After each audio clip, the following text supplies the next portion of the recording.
Ken, una kong tanong, bakit sa Taiwan yung pinili niyong location? Considering na ang daming haunted places sa mundo at specifically dito sa Pilipinas, why Taiwan? Oh, well, I think it's interesting para maiba naman. I've never been to Taiwan, and then we were searching the most haunted places. Nakakatakot kasi yung hospital din eh. I mean, yung hospital nakakatakot nga as it is, di ba? But to have a haunted hospital in Taiwan, I think it just made sense to go there. Yung ibang kasi places, hindi naman hospitals, it's just a different or old na nasira na. And ito kasi medyo nakatayo pa, ang daming haunted places na minsan wala na or just wala masyadong story sa loob nun. And itong hospital kasi, pati mga gamit andun pa sa loob eh. You can see yung mga utensils, yung mga, as in, big iniwan lang lahat.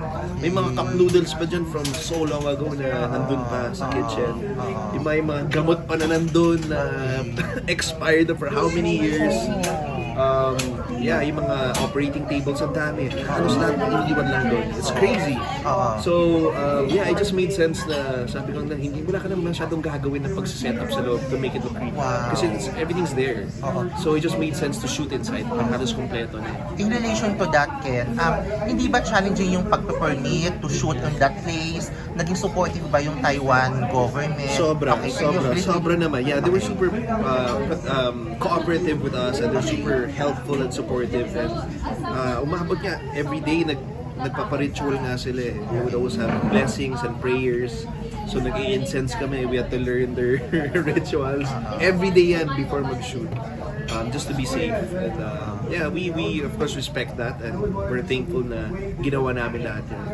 Last on my part lang guys. Ang tagal ng huling MMFF mo, 2012 pa pala. Yes, 12 years kasi usually ago. pag December, hindi talaga ako bumapayag ng MMFF kasi usually nasa ibang bansa ako, bakasyon. This time, sabi ko with this project and this concept na I just sabi ko, I can't not do it. So, hahabol na lang ako sa family ko.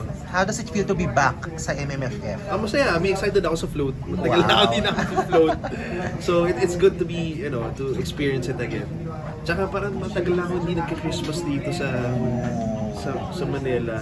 So, excited ako. Matraffic pa rin. Sobrang traffic. Mag-traffic pa rin, Ken. Mas malala ngayon. Oh my goodness. Mas malala. Sa bahay lang ako. Mas malala.